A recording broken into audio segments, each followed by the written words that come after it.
So Jonas is my husband's college roommate. They grew up together. And Josh said to me, my friend has a podcast. And I was like, everybody's friend has a podcast. Like, so what? And he said, I think you should bring this podcast to Temple Sinai. And so I just want to thank Josh for having the idea and for being a feminist. So we took a field trip to DC. Yeah. So one of the topics that we did not cover in the first season specifically was religion and abortion, or faith and abortion. And so many people want to talk about it, but don't want to talk about it. So we decided to dive right in. People often approach it as though abortion is not consistent with their faith, or that God will punish them for having had an abortion. We had to question that perspective. Right. And I think the dominant, or at least loudest voice right now in religion in the U.S. is persecuting people for their choices that they make around pregnancy and abortion. But we know that there are people of faith who see the scriptures, who interpret the Bible in a very different way, or interpret their faith in a very different way, and allows for people to make choices that diminish suffering, that preserve their life, that, for many different reasons people make decisions to seek abortion that align with faith. Yeah, and I think it may go even farther than that, right? Of saying, well, this is a choice that is consistent with my values and my religious values, and there isn't a compromise here. These things totally coincide. So we were very lucky to talk with two very thoughtful religious leaders about this topic. And I don't know, what else do you want to say about that visit? It's the most fun I've had in a synagogue, I would say. I mean, same. Yeah. We're hopeful that this conversation will be helpful for people who are struggling with their faith and being pro-choice.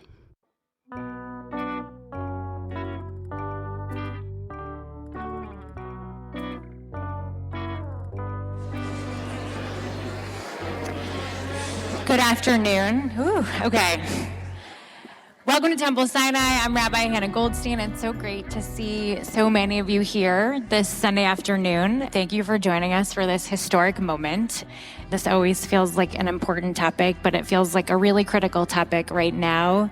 If you haven't listened to the podcast Outlawed, I hope that after this you'll feel inspired to go back and listen to the episodes that they have released. I think that this podcast is an incredible resource. It's accessible to anyone with a phone. I think it's a really wonderful resource, both for us, and it's also a beautiful act of resistance. So Jonas and Bev, thank you so much for being here. Take it away.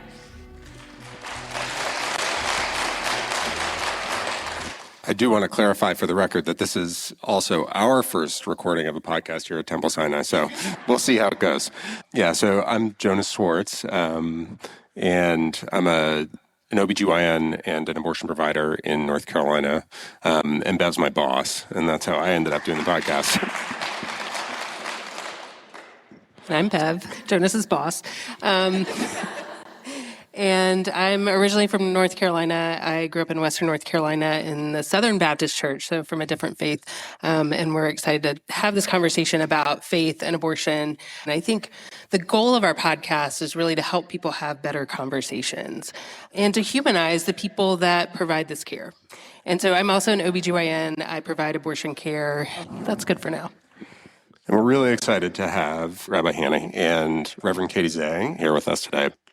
Hi, everybody. I'm Reverend Katey Zay. I am an ordained Baptist minister based in North Carolina. I am Southern. I am Baptist, but I am not Southern Baptist. And I'm also honored to be the CEO of the Religious Community for Reproductive Choice, or RCRC. And I've also authored a couple of books, the second of which Jonas has as a prop, A Complicated Choice, Making Space for Grief and Healing in the Pro-Choice Movement. It's an abortion storytelling book. So a lot of people ask, how did we start this podcast? Why did we start this podcast? Sometimes we ask ourselves that same question too. But we originally started this work through storytelling. So I live right next door to an oral historian who has done a lot of civil rights history work. And we were talking right after Dobbs about how things were changing so quickly. We couldn't even keep track of what was going on. Like, it was changing for us quickly. It was changing for our colleagues quickly. And we needed to collect these stories. So we started an oral history archive of abortion providers in restrictive states. But we were hearing all these stories, and the providers wanted some way that we could share what they were seeing with the rest of the world so that other people could understand what was happening on the ground, how patients were suffering, and how they were suffering more because of Dobbs. And then we had to figure out how to make a podcast. And so, we're OBGYNs. We can do a C-section, but this was really foreign to us. And so we went shopping for a podcast producer, and we found a great producer, Jane Marie, who sort of showed us how things work. We put out a storyboard and then put together a season. And we've been really fortunate to have great conversations with a lot of people we admire. That's what I value most about it. And people answer questions, tell stories in a really frank way. And it's the information that we think people need to hear and that often doesn't appear. One thing that we didn't take on in the first season of the podcast was religion, just a small thing for us to get into.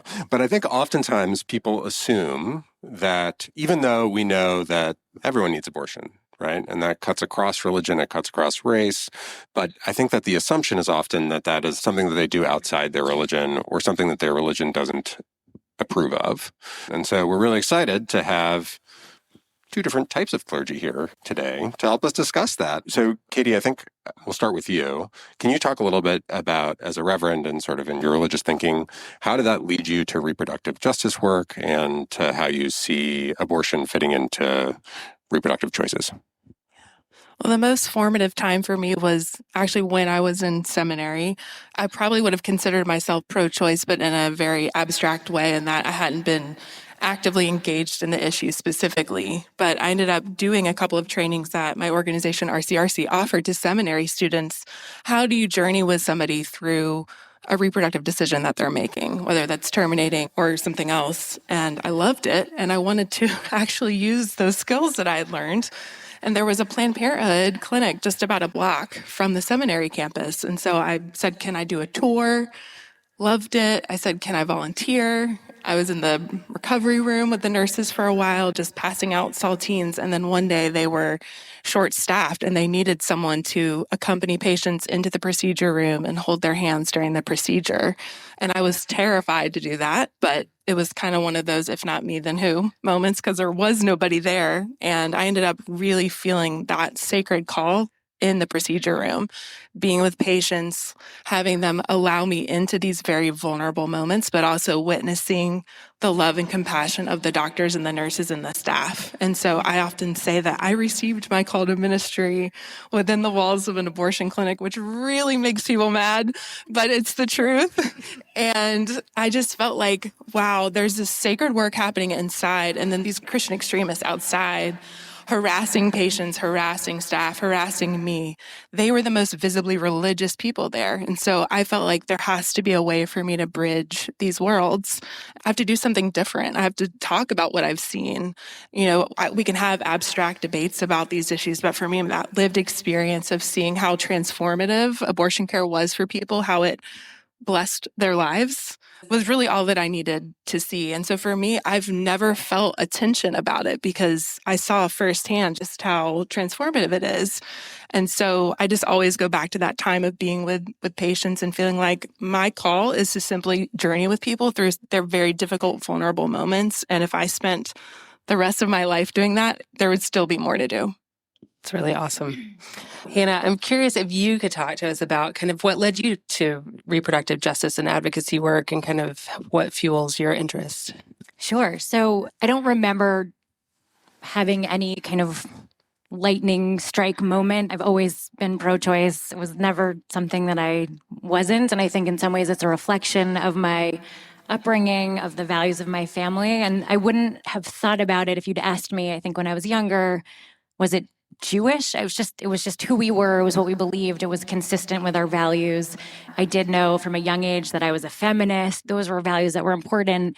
But I think my understanding of this issue in a religious framework kind of came later, and understanding that this was something that was playing out along religious lines, and understanding that my voice as a rabbi, as a clergy person, as a religious leader, I felt like I needed to be part of that fight. I felt like it was important to demonstrate that not all religious people are yelling outside of the clinic. And actually in Judaism, and we'll talk more about this, in Judaism, all different flavors and stripes of Jews are pro-choice in some way.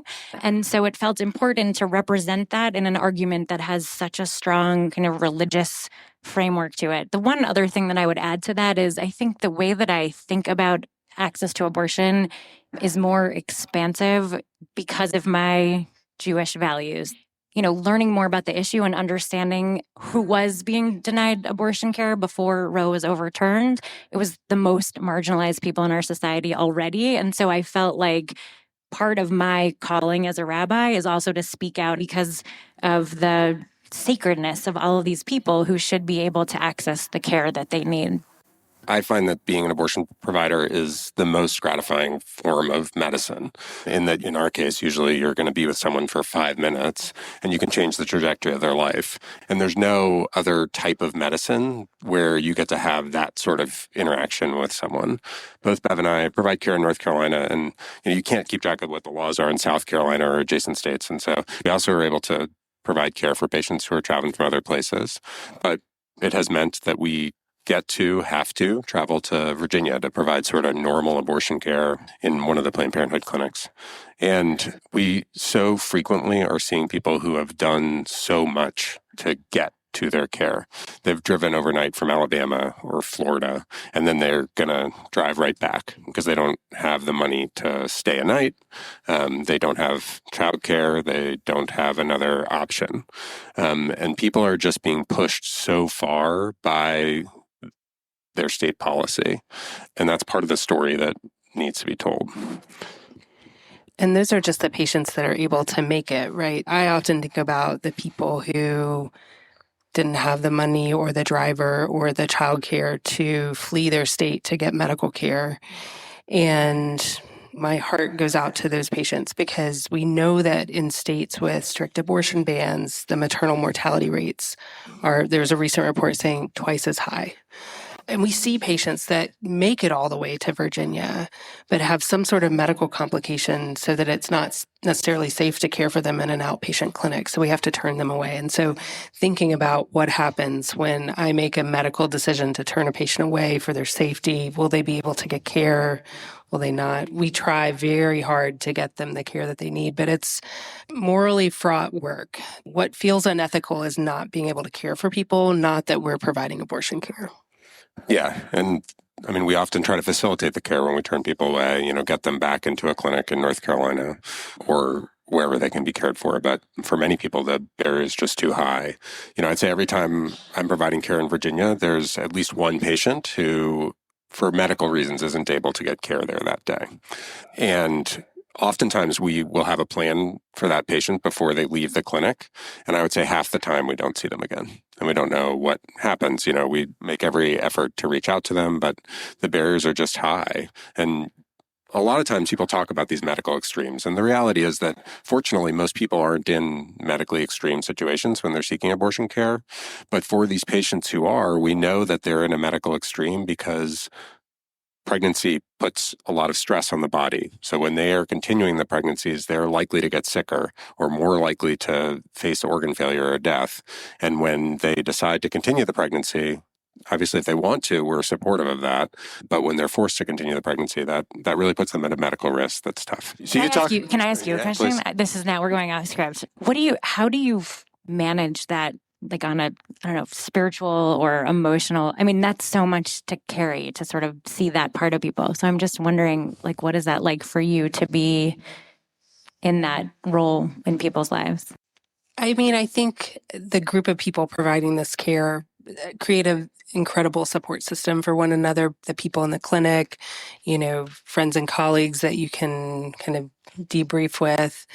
It's challenging. I mean, it's a roller coaster. I mean, what's interesting with the Oral History Project is that we've both done a series of interviews with the students, sometimes because they need to practice on people. So we're the class guinea pigs.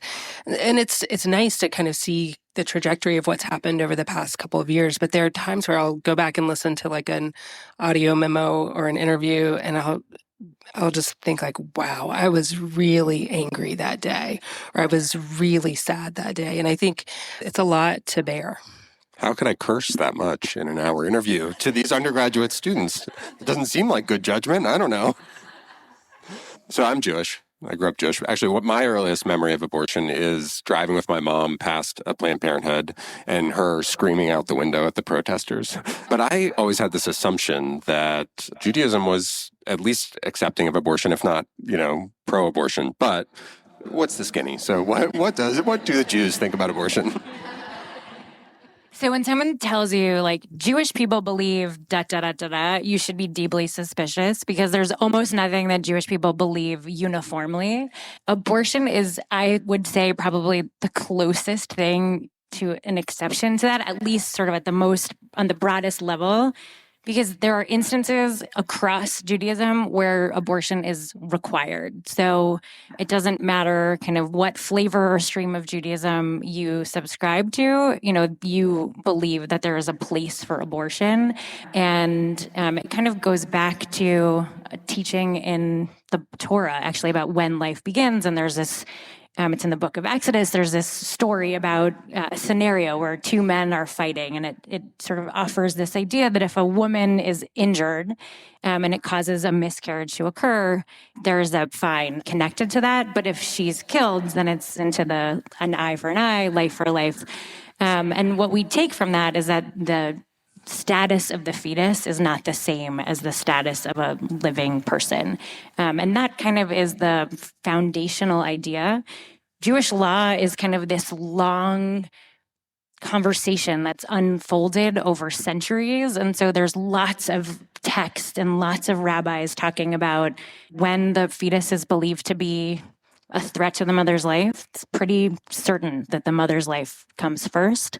How we understand what it means to be a threat to the pregnant person's life, that's kind of where there's a little bit more variety. Like, what are the circumstances under which someone might do this, and who do you need to sign off on it, and sort of what legal authority has the decision?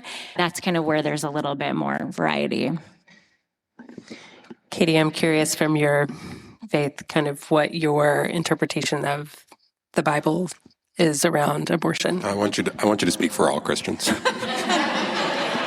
If you want me to talk specifically about Christian scriptures, there is a text that I pull into my own life that I think is very foundational. And some folks don't agree with me because it's not specifically an abortion text, but there's a story in the Gospels where a hemorrhaging woman, so we assume she's got some kind of gynecological bleeding that will not stop, and she is ostracized for it because she's not allowed to, move about society because of this bleeding. But she hears that this healer Jesus is coming through, and so she reaches out to touch the hem of his garment, and she immediately is healed.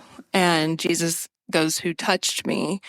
And she has this, I think, this moment of bravery, one in reaching out, but also in deciding to say it was me and to share her story. And for me, that text is really everything that I need to know, because this woman disregarded the rules of her society that kept her sick because she'd gone to doctors and it just made her sicker and poorer. And she reached out for the thing that she needed, and she was the catalyst for her own healing. I love that story because Jesus is not the protagonist. She is the catalyst for what she knows she needs, and he blesses her for it. And I think she heals herself and her community in telling her story, because I imagine that there are other people in this crowd maybe who, ostracized her or were suffering similarly. And so when I talk about like that example, I really think that again just tells us everything that we need to know, that people know what they need. And even if it's not allowed, they will still take the thing that they need. And in this story, she's blessed for it. So that's the story that I turn to as a model for how I'm called to be in the world, is to be one to like say, what is it that you need for your own healing? And how can I be there to help you get it? So Bev, you grew up a Baptist, yeah? And I feel like you probably didn't get that teaching in your church. Well, so I don't think we really talked about abortion growing up. So I grew up in the Southern Baptist Church. I, up until college was going to church 3 times a week. But I think the values that I bring to my work today very much come from what I learned in the church. And I think my parents' view of what Jesus would be like today if he were walking around different than what many of the fundamentalist Christians bring to politics and control over people's bodies. And I think what you talk about very eloquently in your book is about how religion should approach suffering.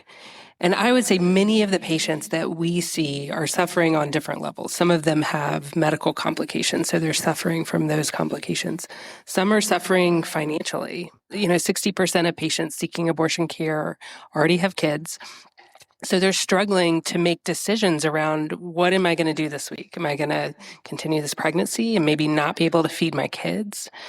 Or maybe it means I can't go to school. Like, there's so many different levels of suffering. And so I think you align very much with like my family's view of faith, and that Jesus wanted to reduce suffering.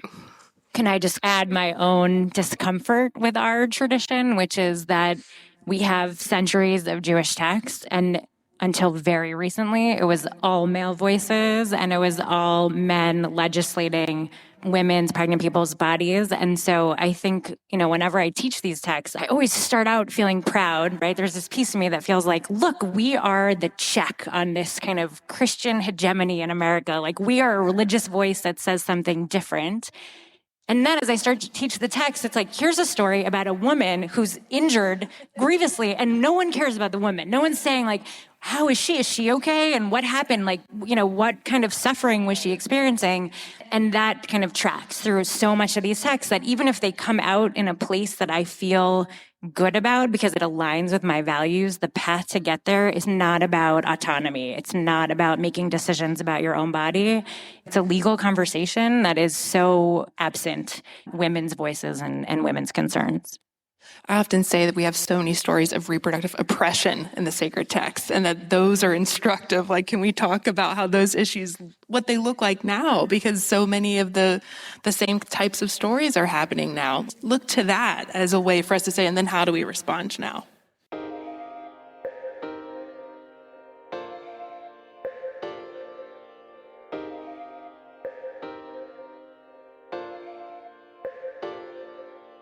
So I did my residency training in Oregon, and it is a very different environment in terms of access to reproductive health care, and then went back to North Carolina. I grew up in North Carolina, and I went back to North Carolina to do fellowship training, and I was really surprised that many patients wanted the hospital chaplain to come and provide a blessing for them, or a blessing over the fetus or the baby. First of all, that it was such an important part of their lives, but I also felt uncomfortable with it because I was like, oh, well, I don't know if this is something that should be part of this. But I feel like in your book, you write about how important that is and important that healing is. And one of the things you talk about is that people may have complicated feelings about their abortion, and you provide the data that overwhelmingly people don't regret their abortions. They feel relief, but that sometimes even individuals can feel uncomfortable with those feelings that they have. Like, you say that they feel like it's a betrayal to the pro-choice movement. And yet people do have those feelings and need help with them. And I'm wondering if you can sort of reconcile that for me, or help me understand better. In writing the book, I was thinking about conversations that I had had with pro-choice colleagues who would tell me about their abortion experiences and say, I never share this because of these feelings that I had. And I think so much of it has to do with just our resistance to difficult emotions, kind of culturally, especially among white folks, that we just struggle with what does it feel to feel a negative emotion. And I think so often what I get from from people through an abortion experience before, during, or after, is they translate those feelings of whatever they are, grief, sadness, reservation, whatever, and they attribute it to some kind of theological question. And I think what they're often asking is, am I good? Am I still good? Am I still lovable for making this difficult decision or this decision I needed to make? Am I still good? And I think that that's connected to abortion stigma, which we could talk a lot about. I believe it is very much politically constructed to keep us from having conversations like this one, because when we silence and stigmatize people, then we don't have conversation, and it makes people feel isolated and disempowers them. So I think part of it is that I think we all have abortion stigma just from living in this culture with an anti-abortion movement that is so loud and so vitriolic that you cannot help but be exposed to it. And so I think we all have to do that work of identifying how that shows up within ourselves. It's something that I talk about in my book. When I was perceived to be at the clinic to have an abortion, I felt a certain way about it. And so okay, where does that come from? So I think people in that moment of going through extreme emotions, they're asking a theological question that is really about, I'm having these difficult feelings. Does that mean I'm doing something wrong? Am I still a good person? And I think my role is to always assure people you are loved no matter what, and you know within yourself what you need, and to remind them of their innate goodness, which can be really difficult when it's a very short conversation. But I just try to help people remember, just because you feel a certain way doesn't mean that what you're doing is wrong. Sometimes we're just having a human experience that's very difficult. Yeah, we walk through protesters every day, and anytime they think I'm there to get an abortion, I've changed the framing and how I think about it. I'm like, God, they think I'm young enough to be pregnant. It's really awesome. But I'm curious, so a lot of patients do ask us, though, will God forgive me? And I'm curious, I have, the answer that I've formulated. I'm curious what you think we should say. Yes. No, I mean, I think what I would say, it depends. I feel like it's hard to imagine you do holy work, but I think about God as a loving God. My sort of theological orientation is probably different than someone who's worried about God being angry at them for this choice. But I think about all of the feminine descriptions of God that have been totally downplayed and sidelined, and just imagining, how could you reframe, or how would you feel differently about this if you thought of God as a nurturing feminine? How might that make you feel different about this experience? And so I think that there's a lot of potential in expanding how we think about our theology when it comes to something that often makes us think that we're in trouble. I mean, again, I think in that moment, they're asking a theological question that is very deeply emotional. And they're asking an authority figure, someone that has power. Am I going to get through this? Am I going to still be loved? Am I going to be able to move on with my life? I think that's kind of what's underneath that. And so I always tell people there's nothing that can separate you from the love of God, no matter what, and sometimes they need the language that they're using. I think sometimes we can be a little uncomfortable with people using certain language, but if that's the language they're using, I think it's important to honor that language. And so if what they need to hear is, yes, you will be forgiven, then I think in that moment that is absolutely appropriate. Or if there's another way for you to say it, like I said, that gets to the point that just affirms their goodness. I think what I've started saying and what feels right is that God knows your heart and your life, and I don't think that people need to ask forgiveness at the core of it, but I absolutely tell them, yes, that's the way. But I think, again, that goes back to how much the anti-abortion language has shaped the way we think and talk. Because, again, I perhaps that's not even that person's actual belief. It might be some nascent thing from way back that they heard once when they were a kid, that in that moment of heightened emotion comes out in that form. So it might not even be their faith tradition. I think they just need comfort and solace.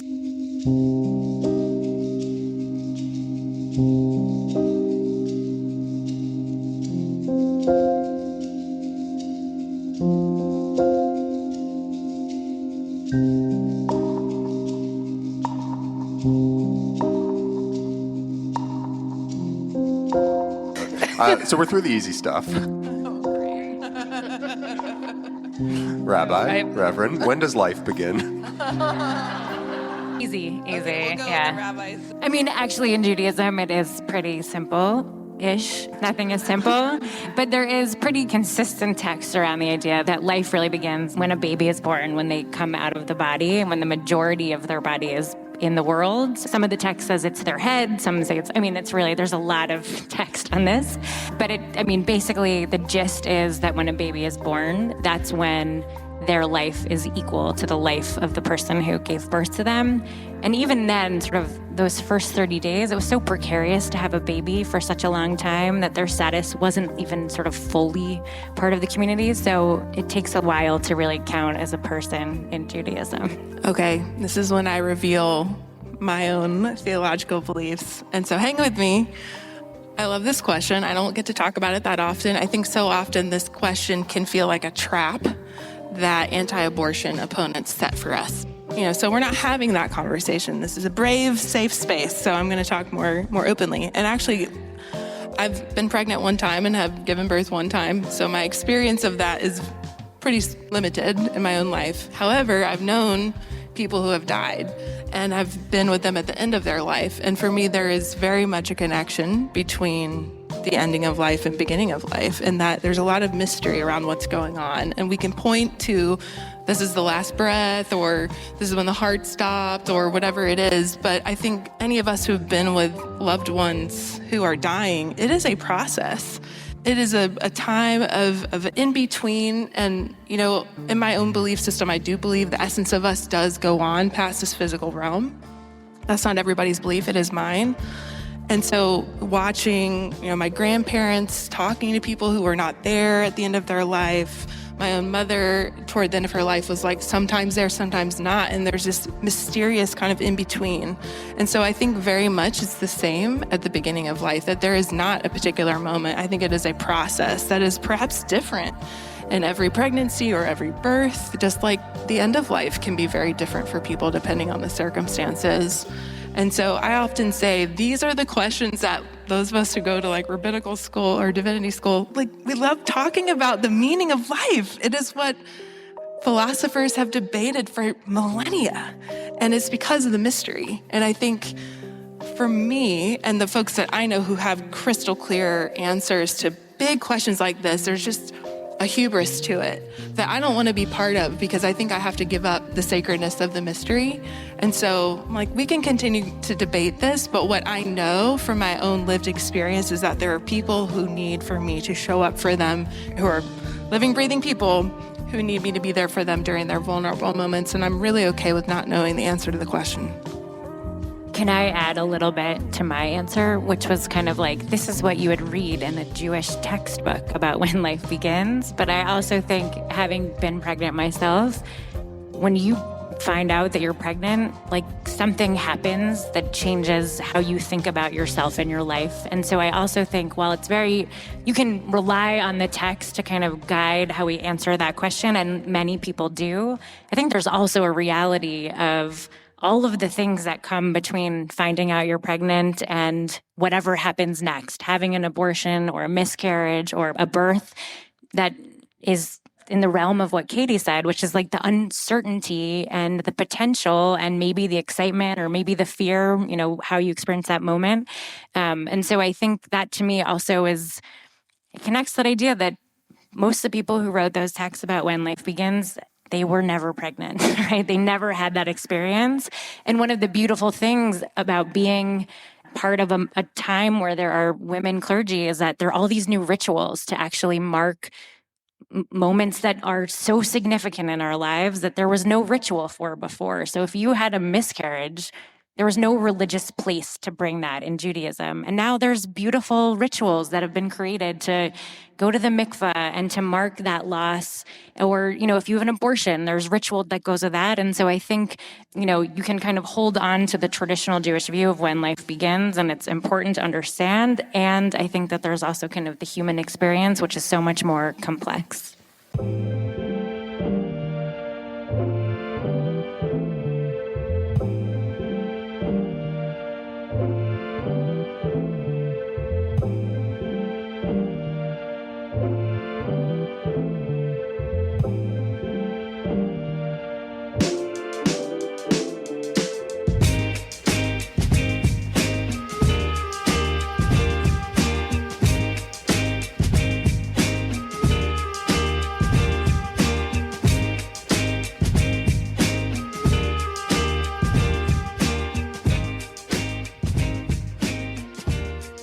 We asked Katey to talk about clinic blessings, which is something that's been in the news recently. There was an article in The Nation talking about RCRC's work to go to abortion clinics to bless them. And it's a really powerful service that they offer to clinics who want it.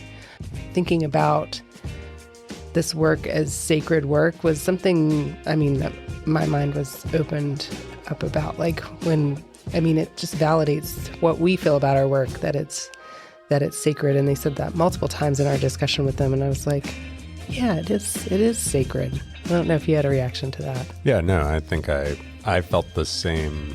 Again, that alignment with my values about what I feel like I'm doing and how I feel like I'm helping patients and how I feel like patients too are doing something that's important for them and important for their families. To call that sacred does help me conceptualize it in a religious way. Yeah. Patients do say, God bless you for this work. And those, conversations and connections that we have in the exam room with abortion patients, I think the world just doesn't have a view of how important this work is for people in a moment when they need this care. Actually, our first blessing that we did was not far from here. It was a new Planned Parenthood clinic that opened, I want to say in 2017. They invited us to come and bring clergy together to just commemorate the opening and to bless the space. So that one, had a very joyful feel to it with the opening, and it was like this new experience. And then we've done one recently for Women's Health Center of West Virginia and Women's Health Center of Maryland to honor both the new clinic in Maryland that opened after Roe, but also to grieve the loss of abortion care in West Virginia and for the staff who can no longer provide that care anymore. We were able to bring those two teams together for the first time and to hold the tension of grief and resilience in the staff being able to, find a way to provide care. And so what we do is we find local clergy wherever we're going who either are already connected to the clinic or are supportive of the work that the clinic is doing and bring them in to create a ritual that is very much informed by that particular community and staff. What is it that you want this to feel like? What components do you want to have? What readings do you want? What staff want to share their experience? Do you have patients who want to share? And it's really all about creating a space that is so rare for physicians and their staff to have a time to reflect on the importance and sacredness of the work. And what I always say is that we're not here to bestow blessing upon you. You are a blessing. This community is a blessing. This space is a blessing. We are simply here to reflect back to you the sacredness of the work that you do and to offer our support, not just today, but moving forward, and to also share that publicly. We're very careful to make sure that it's secure for those who are attending, because we don't want it to become a place that becomes scary or dangerous or more protesters, but sharing the story of those blessings publicly and how many people of faith, including the majority of Christians, support the work that they do, and for us that we see their work as sacred. It's an amazing contrast, sort of having clinic blessings, because oftentimes the religious involvement that we see in clinics are crisis pregnancy centers. And so those are clubs that look like medical clinics, and they're often co-located with abortion clinics. They are frequently if they're not co-located with an abortion clinic, they're frequently in low-income communities or in college towns. And their expressed goal is to intercept people who are seeking abortion and talk them out of it.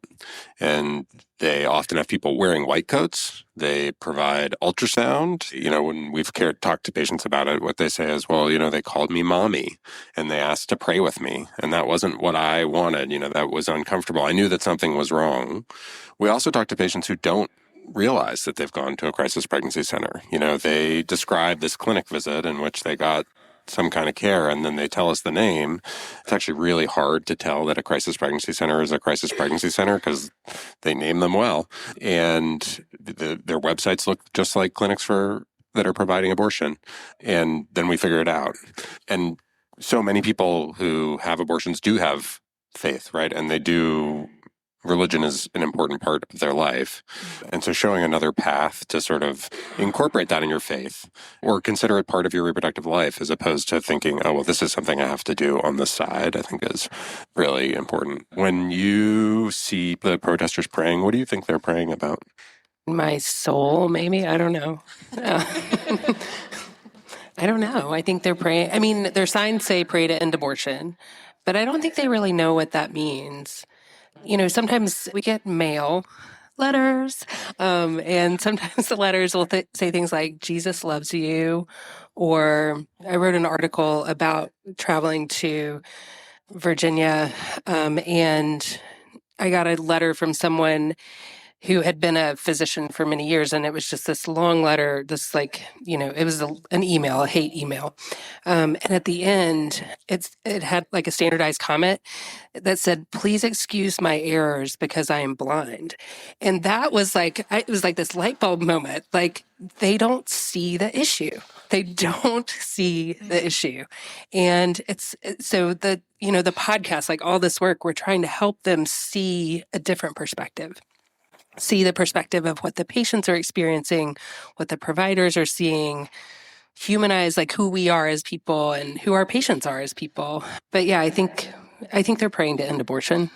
My only letter was a Jesus loves you letter. And my former fellowship director was very concerned about our security, understandably. And so she said, well, I have, the district FBI person. And so here's the number. Call them. You can't get through. They don't care. So then I called the State Bureau of Investigation and I talked to the person and I say, all right, I got this letter. I'm an abortion provider. It says Jesus loves you. And she says, okay, well, it says Jesus loves you. So what's the problem? And I said, well, for starters, I'm Jewish.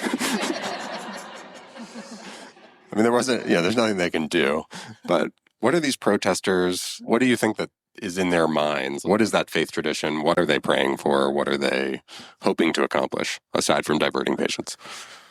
Okay, I will confess that I am a recovering evangelical. I say recovering, not ex, because I still feel like it shapes me because that is the faith tradition that I was surrounded by growing up in a small town in southern Georgia. And I think the faith is very simplistic, and you are told that your faith needs to be shown externally. There is a performative aspect to being a Christian of that type that requires a very public display. And so I think in their minds, they feel like they are doing God's work by simply being there and offering presence, which funny enough, being inside the clinic and offering presence was what felt sacred to me, right? Just being there with the patients. I think they're just severely misguided. And I think we also have to remember that in some of these traditions, there's like coercion involved for folks. I mean, it might not be optional for them if they want to remain in that community.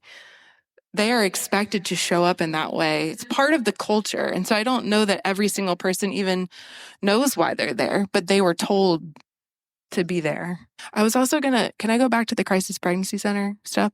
Okay.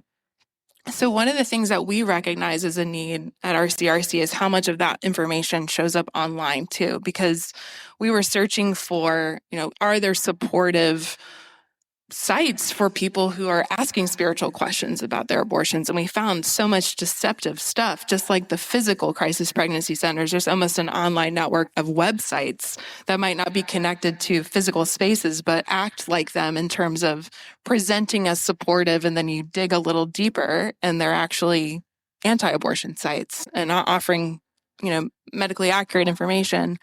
So we created Abortion's Welcome, and there's information about it on the back table because we wanted to create a specifically, unapologetically pro-choice spiritual companion for people before, during, and after. And we invested in SEO, search engine optimization, because we wanted to make sure that it was going to show up for people who are searching for specific things, and that when they come to the site, they know exactly who we are and what we stand for, and that everything here is medically and legally accurate, as any spiritual resource that you access here is going to be supportive of you no matter where you are in your journey.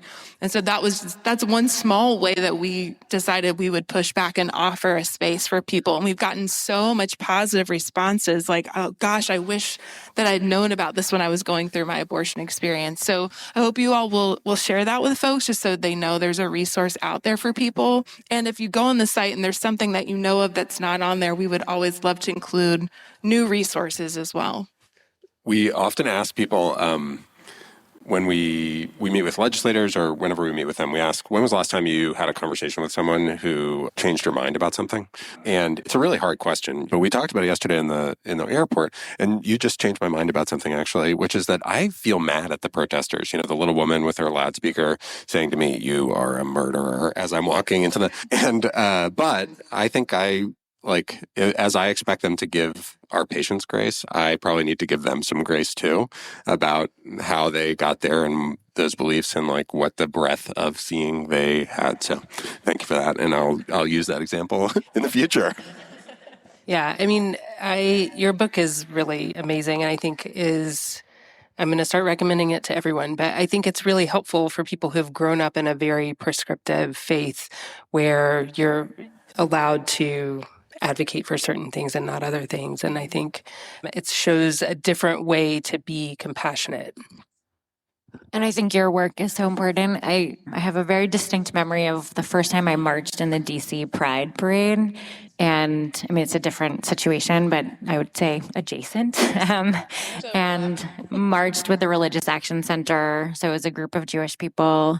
And I remember someone saying, "It means so much that you're here. I've never seen a religious person in a space like this before," or something like that. And realizing the power, it doesn't have to be your own faith every time. It doesn't have to be the thing you grew up with, but to see someone who has a relationship with faith taking a position that's so different from the one that you were indoctrinated into as when you were young, I think is so powerful. That can be enough to kind of shift your thinking when you're worried, And I think when people are suffering or going through a hard time, they just want you to recognize their humanity. And I think you can do that beautifully through faith in other ways. But I think this is, particularly in the South, particularly where we live, it's very helpful for folks.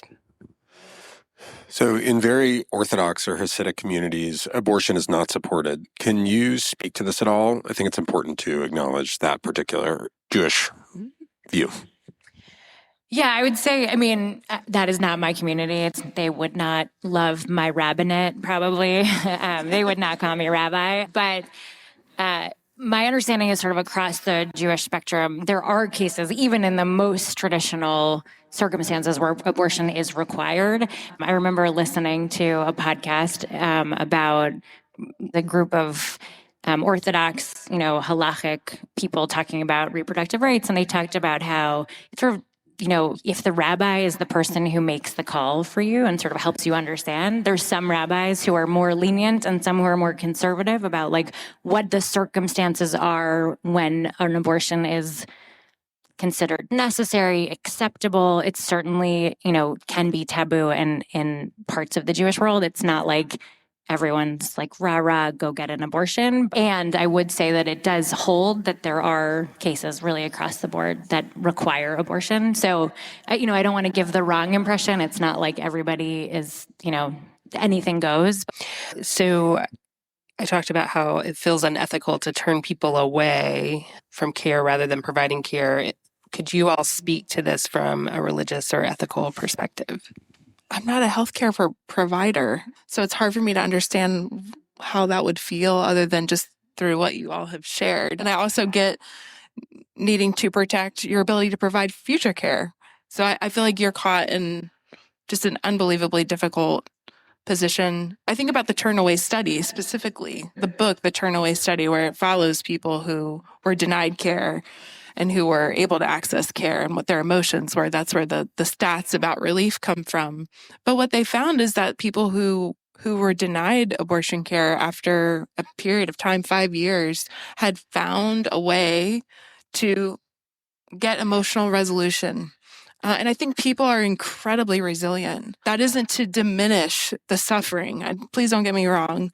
And I think that people, they find a way. And so I hope that the folks who don't come back, that they have a community, that they have support, that somehow they are able to make it through.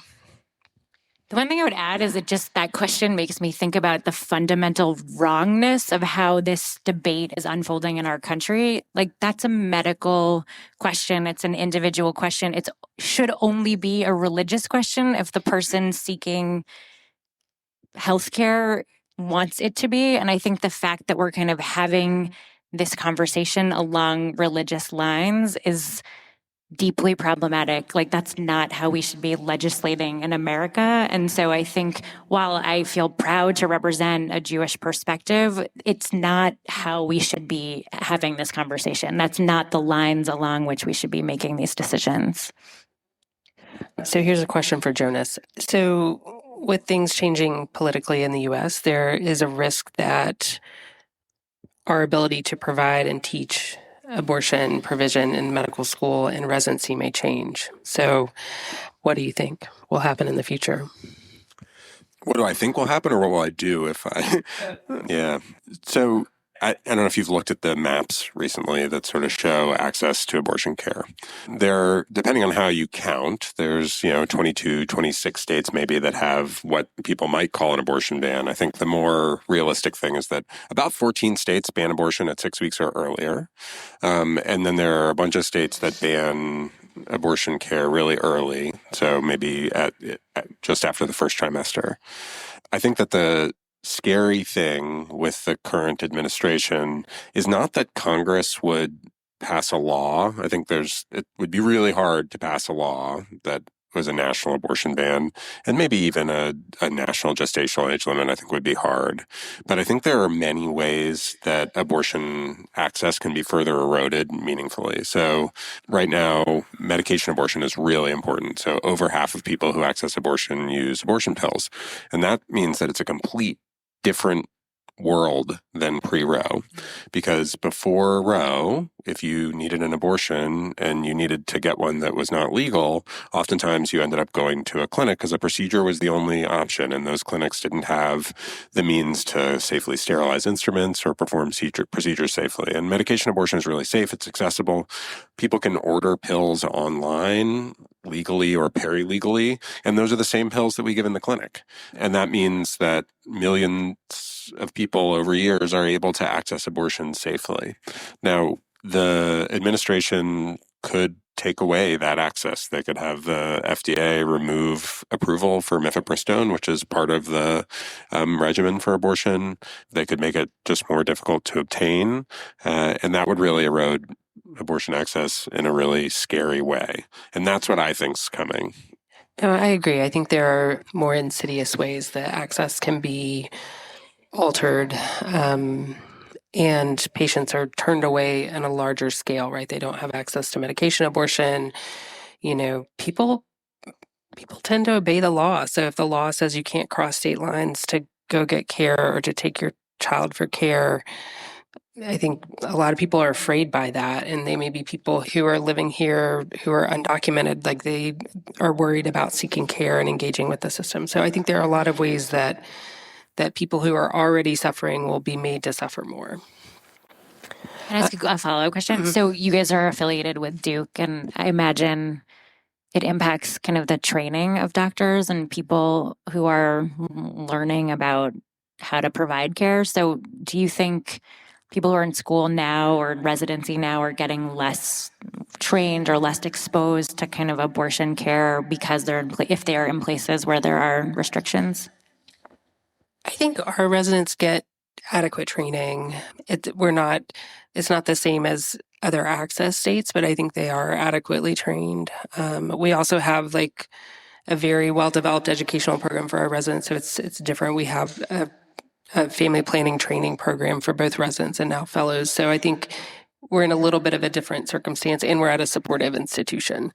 But I think in places like Texas, Louisiana, Alabama, I don't think those residents are adequately trained. 40% of family medicine, OBGYN residents and medical students right now are training in states where abortion is banned.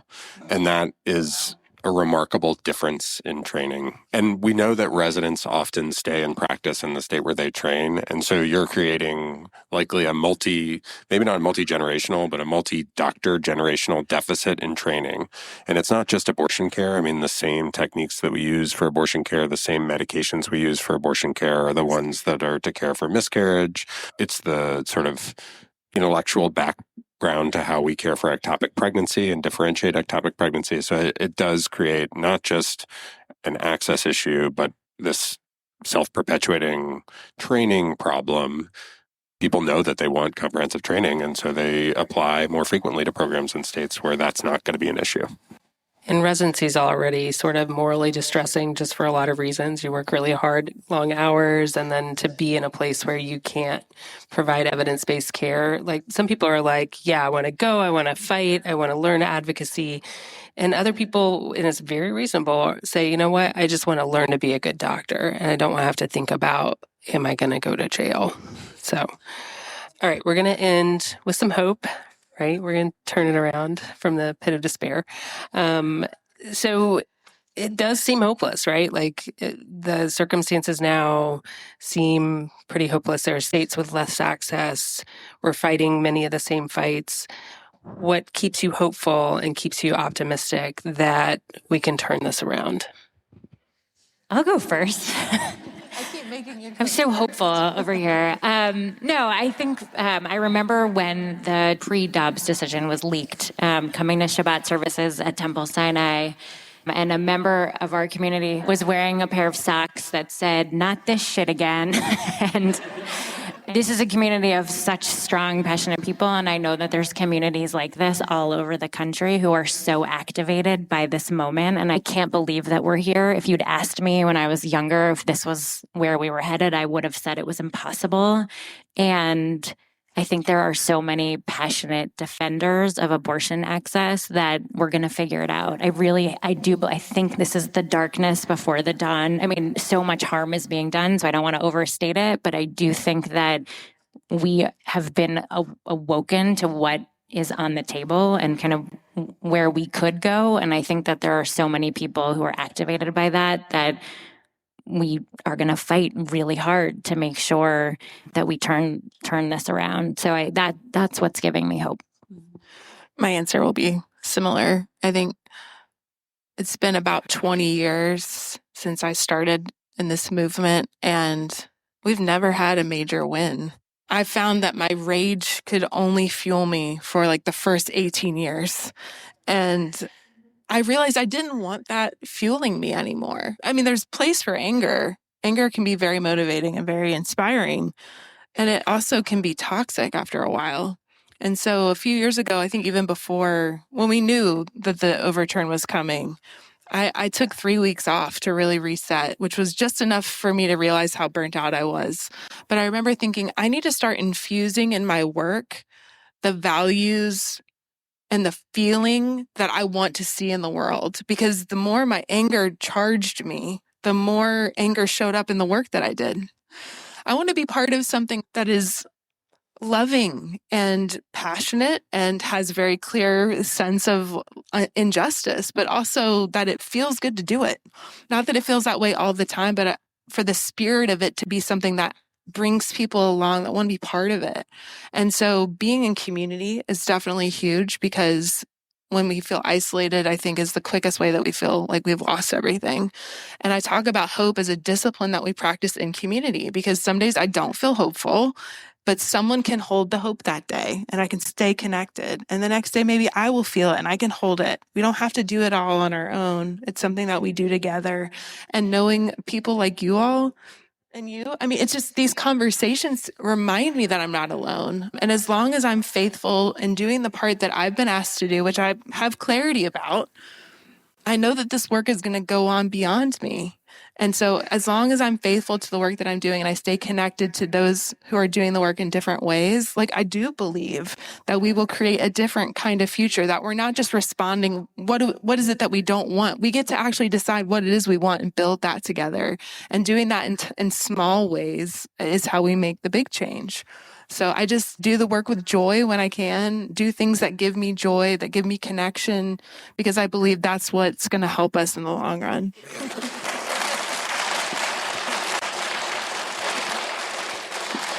I won't make you answer it if you don't want to. No, I can answer. I mean, I think that this is a conversation now, right? And I think that it was often a secret, and it was often, we bought into the stigma, and I think people are resisting, and that resistance is growing. And I think one of our goals on the podcast is to help people have conversations about abortion, or have something to refer people to where they're like, all right, well, just listen to this podcast, see if anything sounds right to you. So I think that there is something growing. I think that there is some reason for hope because, as you said, right, the alternative is visible and stark and unacceptable to most of the country. I think it takes time. Jonas and I promised each other at some point that only one of us could be a pessimist at a time. So, which is helpful. I think there are a lot of things that give me hope. I think, the people in this movement are outstanding. The people providing this care that we get to work with every day are outstanding. Despite Dobbs, the number of abortions in the year after Dobbs is higher. So in access states, access is getting better. So access states are showing us how this can be and how it will be, I think, one day. So working with a historian who studies civil rights history, she shares a lot of hopeful tidbits with us. And she shared this interview with an organizer from Georgia who was talking about just the civil rights movement and how she was talking with an older organizer from the movement. And he was saying, it's dark not because it's midnight. It's dark because the dawn is coming. And we've been through the dark time and the light is coming. So we have better days ahead. And the other thing that she said is, there's no Calvary coming to save us, but we're the Calvary. And I love that for us, right? Like we can do this. And so I think getting caught into that anger spiral doesn't do anyone any good, including yourself. And so I think staying out of that, focusing on the things that we can do in our day-to-day lives is what's important. We're really, really grateful for all of you coming on a beautiful Sunday afternoon to listen to us talk. We're grateful to Katey and Hannah for your insights and having this discussion. Thank you, Hannah, for having us here, and to Temple Sinai. Thanks for being here.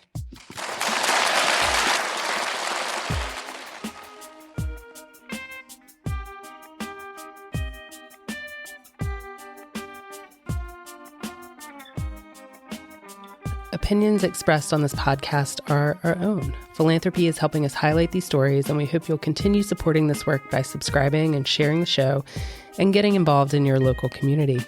This podcast is executive produced by Dr. Beverly Gray and Dr. Jonas Schwartz and Jane Marie. Production by Little Everywhere. Thanks to Nick Thorburn, Patrick Ford, and Maker for our score, and Jamal Walton for original artwork. Extra special thanks to Reverend Katey Zay and Rabbi Hannah Goldstein, who lent their voices and expertise to the show. All right, we'll see you in a couple weeks.